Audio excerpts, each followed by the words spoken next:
Okay, it's happening. Everybody stay calm. What's the procedure, everyone? What's the procedure? Stay calm! Wait. John just posted a video. Please just hear me out, please. Fear. It's a feeling that we all share. Except for myself and possibly even Steven Seagal, everyone's afraid of something. Bruh. Such as women for an incel or grass for League of Legends player. Don't be shy, partner. You like jelly beans? No. What are you doing? But there's select few who actually kind of embrace that horror, watching every movie or even reading every book that they set their eyes on. I've made a severe... However, when I was a bit younger, I stayed away from horror. I remember watching Goosebumps for the very first time. Truly terrifying stuff. Mom! Dad! Yes, I know it sounds pathetic, but I was a kid, and children, as we all know, are very, very stupid. You're done. You are done! But as I got older and my brain expanded, I became more interested in horror. After exploring what the genre had to offer, I didn't find the movies very interesting. Modern horror movies mainly rely on jump scares and extreme gore to frighten the viewer, using shock value to get a few cheap scares. Bazinga! Take the Saw franchise, which has been drawn out for years, only recently having a decent film. You're ugly, you're disgusting, I'm gonna kill you. I mean, look at Saw 3D. The blood looks like literal Kool-Aid. Oh yeah! And if that's not true horror, I don't know what is. While having a few jump scares, Hello there. the whole franchise is based on the gore. How could you have done this? How could you have committed suicide? Making the most disgusting and inhumane traps possible, trying to unsettle the viewer, or more commonly, send them to the bathroom. But it looked exactly the same size, length, girth, circumference of a Pringles can. Don't get me wrong, I don't dislike all horror movies, and if I'm not interested in watching one, I'll just watch Dead Meat react to it instead. Although there are some movies that tread on that line. Waiting for them to play Gangnam Style. Such as Saturday Morning Massacre, a direct ripoff of Scooby-Doo, where the dog is normal, everyone is high, and all the characters are having sex with each other. Thank you, Drew Gooden, for introducing me to this film and more or less ruining my entire childhood. Guys, this is just cringe. Although there are horror movies that I enjoy. That includes It, Monster House, and of course, the FNAF movie. You do realize that lunch is the most important meal of the day. Thought it was breakfast. Some people say that, but you know, it's just a theory. Keep in mind, these movies contain characteristics that I mentioned earlier, like It, which has a comedic amount of jump scares. Egg boy. But these movies include other elements such as humor, Nice frisbee, character development, or a good mystery, allowing it to stand out from the generic slop that's usually released. But by far, my favorite horror movie currently is Get Out, the directorial debut for comedian Jordan Peele. Daniel Kaluuya, who I remember from that one episode of Black Mirror,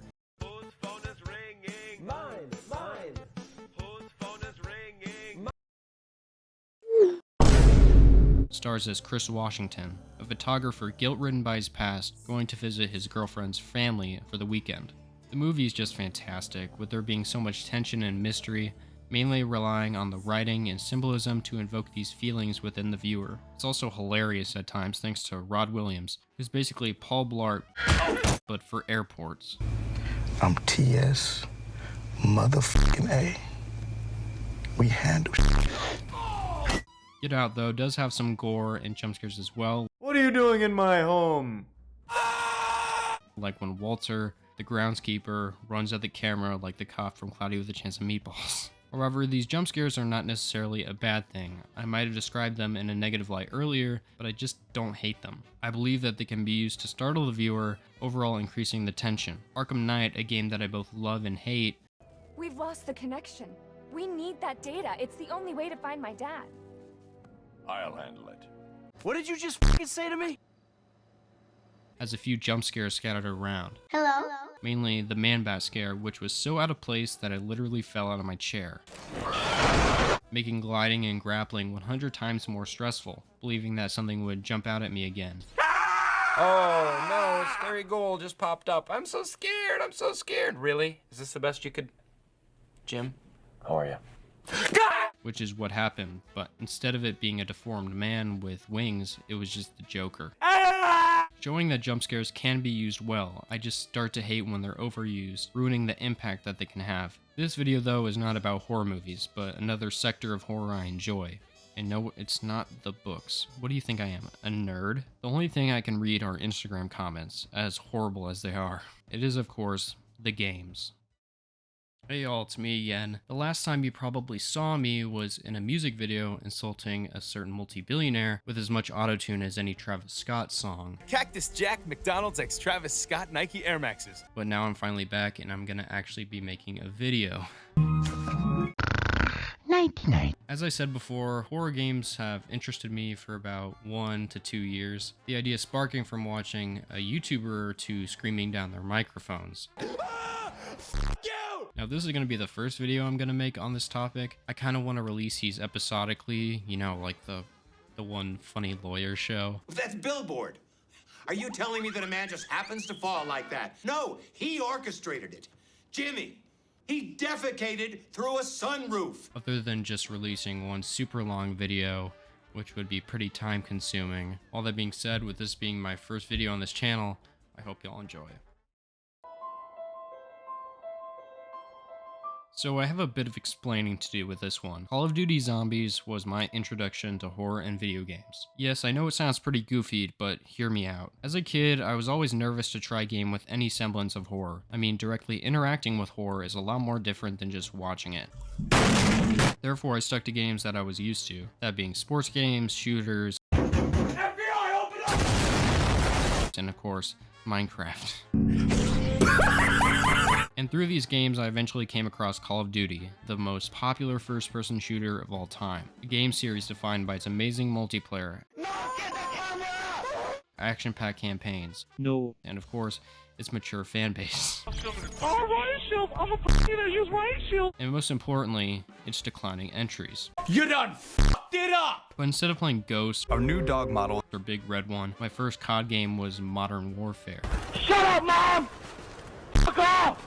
No, not that one, this one. This got me introduced to the franchise, and I was hooked from then on. Get the fuck out of my room and play Call of Duty Modern Warfare 2019. However, I left Call of Duty behind. I went on to other games like 2K. Speaking of that, I think it's time for my workout. Or Rainbow Six Siege. I'm only mucking about. You and your little Bieber edging in the back of your RAV4 in the car park of Booker the Bevel. It would then be a while before I returned to the franchise, but instead of going back to Modern Warfare, I moved on to Black Ops, specifically Black Ops 4. I do know now, with the power of hindsight, that I picked the worst one by far. Black Ops 1 and 2 both had fantastic campaigns. You're 7 years old, David. Stop acting like a baby. Kick the baby. And BO3 had the most fleshed out zombies mode in the entire series. BO4 though had Blackout, and that was about it. What a fucking Sigma. I mean, at least BO3 had a campaign, even with how bland it was. Train go boom. But there's one thing that sets Black Ops games apart from Modern Warfare, and that was zombies. The mode Treyarch introduced in Call of Duty World at War, and it was a huge success, appearing in most games developed by Treyarch and Sledgehammer Games. Now, I can't really remember how good or bad BO4 was when it came to zombies, with it being such a long time ago. However, I did recently get BO3, so that will be the main focus of today's video, mainly the map called The Giant, one of the DLC maps, a remake of a World at War map called Riese, which is the German translation, but I might be wrong, all I used is Google Translate. I specifically chose this map due to it being pretty simple to understand while also containing most features that make zombies such a classic game mode. I could talk about all the other maps, but I don't want this video to be 2 hours long. Maps like Shadows of Evil and Der Eisendrache are definitely more innovative, having a lot more content and much more detailed locations and environments. However, these maps are a lot more difficult to understand. But on the other hand, maps like Nacht der Untoten are super simple, being quite small and not having much room for exploration. So I tried to find a map that kind of fell in the middle. Now I know BO3 is quite an old game. I'm just trying to share my experience as a beginner and why I'd recommend it. It's Joey Turncoat, how I disgraced my country during battle. Also analyzing elements of horror, which is what the series is all about. But first, let's start with the basics. At the start of every game, you are left with nothing but a pistol and your own thoughts. I know, that sounds depressing, but trust me, it gets much worse. In the first few rounds, zombies slowly come through entry points, giving you time to repair boards or watch the newest game theory video. MatPat. I have a warrant issued for your arrest. However, as you progress, zombies spawn more frequently. Hellhounds also start spawning, which they directly stole from Resident Evil 2. As you kill zombies, you earn points, allowing you to purchase different items or upgrades. Guns and explosives can be purchased directly off the walls or through the mystery box, which gives you a random weapon. This could be a great weapon like the Dingo or the Haymaker, or guns like the Gorgon or the Argus, which are as pointless as RDJ was on SNL. They're about to announce a new Dr. Doom.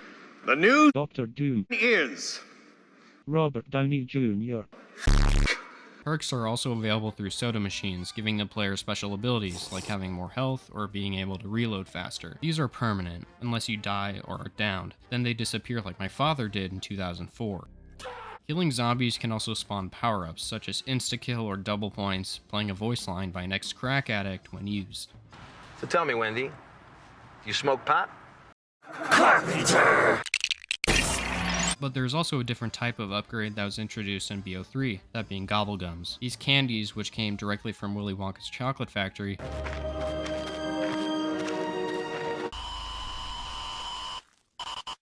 are essentially temporary perks, becoming a main selling point of the mode, basically taking up half of the entire menu. Despite their questionable nutritional value, there are a variety of gobblegums to choose from. In the main menu, they are separated into two different categories, Classic and Mega. Classic gobblegums are your go-to. While not being super overpowered, they are great in combat, helping the player get out of risky situations, like In Plain Sight, which allows the player to be completely ignored by all zombies, putting on this weird filter that looks like a Breaking Bad scene in Mexico. Check this out. You unzip, you go to the urinal, and you touch yourself. However, some gobblegums titled as whimsical are useless, far back is 30. Making zombies play dumb sounds when killed, Bruh. He's not touch the doctor. What the dog doing? or causing them to vomit like any Packers fan on game day. On the other side though, you have Mega Gobblegums, which are limited in supply. There are 3 rarities shown via the texture, with one of them shamelessly copying PewDiePie.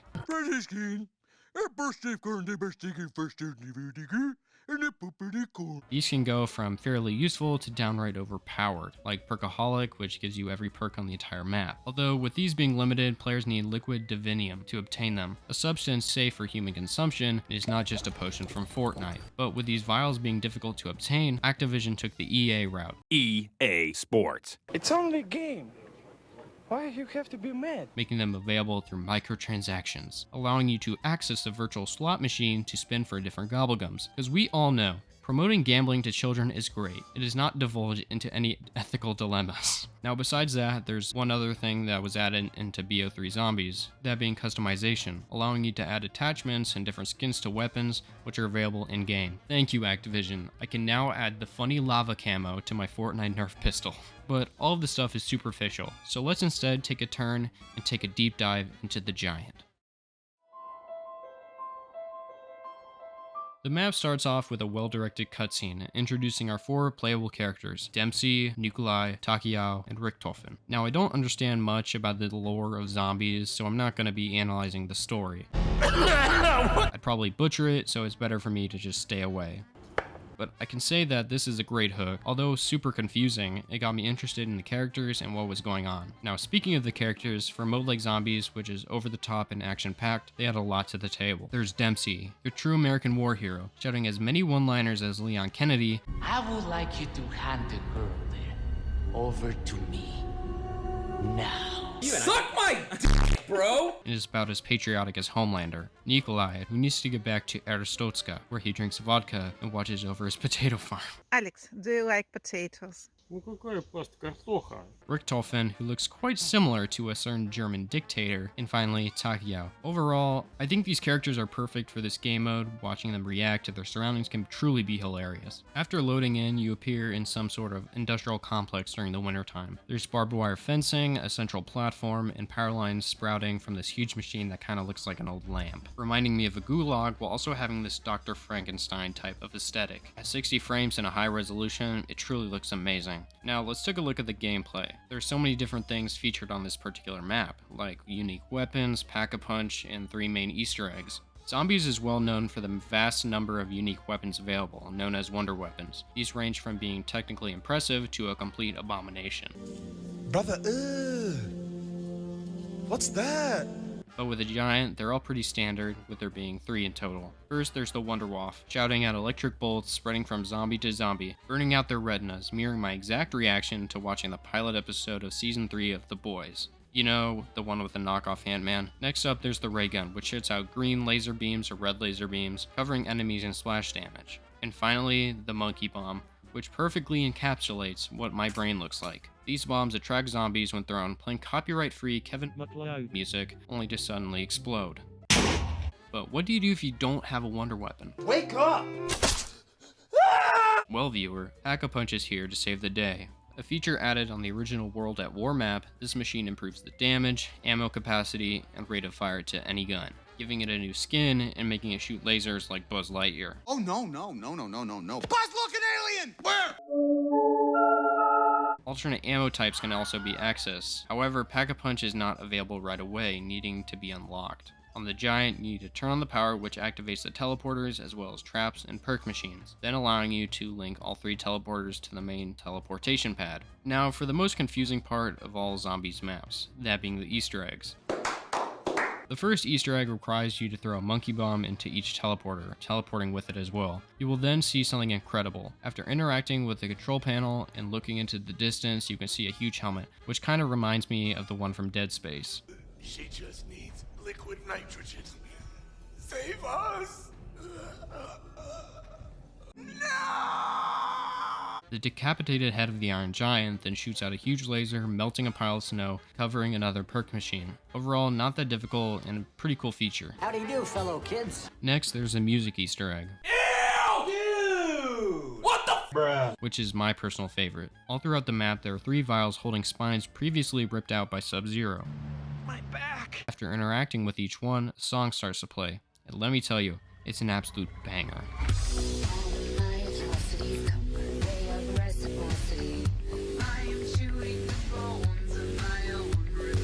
Titled Beauty of Annihilation Remix, boom. It's a spin on the previous song made for the original map. While the first one was more dependent on metal, this one is more dependent on the vocals and the melody. Shut up! Personally, I like the remix. I mean, I listen to Baby No Money and Tyler the Creator. Which one do you think I'm gonna pick? I'll whoop your ass. Your girlfriend look like my mom. I do believe, though, that each song represents their respective games, with the original being much more dark and gritty, and the remake being much more vibrant and colorful. And finally, we have the main quest, called Hide and Seek. A little childish, but I'll let it slide. You basically need to find 4 different objects, shooting them with a Pack-a-Punch gun. After each object, you'll hear a voiceover by Maxis. I want to play a game. Let's play Hide and Seek. A major character in the Zombies lore, and is mentioned in the introductory cutscene. Dr. Maxis. When all objects are shot, you can pick up the Annihilator pistol, which is pretty okay, to be honest. It's supposed to be a powerful pistol, like a Magnum or a Desert Eagle, but it's alright. Do you have a favorite feature? Check this out. Wow. So that's pretty neat. The only good thing about it is that it's rechargeable, not requiring any ammo, so it can be reliable in the long run. And that's pretty much all I can say about the map. Oh Lord! Lord, please! I mean, there's stuff like with radios, but it doesn't really affect gameplay that much. I'm over here stroking my So let's not beat around the bush. And get into the horror of COD Zombies. Now, I'm gonna say something very brave. COD Zombies is not that scary. I know, lock me up and throw rotten fruit at me. I deserve it. But I do think the mode contains a lot of elements found in horror-related media. One of these is inventory management, a huge part of any survival game like Resident Evil or Dead Space. What the hell is even that? Although they have different styles of gameplay, they still share moments where inventory management causes tension. With your typical survival horror game, Resident Evil 2 for example, you are almost always underprepared, causing this tension to exist, believing that you could run out of items during any encounter. especially when fighting a difficult enemy like Mr. X or William Birkin. But with zombies, it's a lot different. Although it's much more uncommon, there are many moments where this tension is prevalent, such as when you run out of ammo, gobblegums, or perks, with you needing to run around the map regathering resources with this massive amount of zombies still behind you. Like say you've just bought 4 perks and are at round 20 or so, only for you to get downed and lose all your stuff. Now, trying to get all your stuff back, you have to face off with higher level enemies while being slower and less durable, causing that tension to rise, because if you get hit 3 times, your run is completely over. But the main thing when it comes to horror and zombies is the atmosphere. On the Giant, as I said before, it has this dark sci-fi feel, having this ominous feeling that there's something going terribly wrong behind the scenes. This also is shown in certain rooms, with there being huge machines, weird vats used for experiments, and this dark red glow that is present in some areas. However, this changes from map to map. Shadows of Evil is a great example, having this noir aesthetic, but also this element of Lovecraftian horror, with there being rituals, weird tentacle creatures, and a huge monster up in the sky, which directly reminds me of Stranger Things. Go away! No thanks, bro. Mark, give me the Zuck. However, with maps such as Nacht der Untoten, everything is dirty and grimy, zombies popping out of the ground, appealing much more to the actual zombies, with them complementing each other well. Overall, I know this was kind of a short explanation, but it does share some elements which I thought was important to share with y'all. I appreciate y'all for watching and sticking around, considering it's just me talking 99% of the time. Again, this is not the only video I'm going to make on this topic. I don't know how many episodes I'm going to do on the topic, but I have an idea of a few games I want to talk about. Mainly The Last of Us Part 1 and Part 2, which I have opinions on, to say the least. Hey, get him! Now, I gotta get back to work. These divorce papers aren't gonna file themselves. Alright, I'll see y'all later. Peace. Like and subscribe for more epic videos, and comment your credit card information in the comments section. Again, thank you all. This was my first video ever and I'm super excited to show it off. Sorry for the text-to-speech, I'm too lazy to do another voiceover. Okay, bye now for real.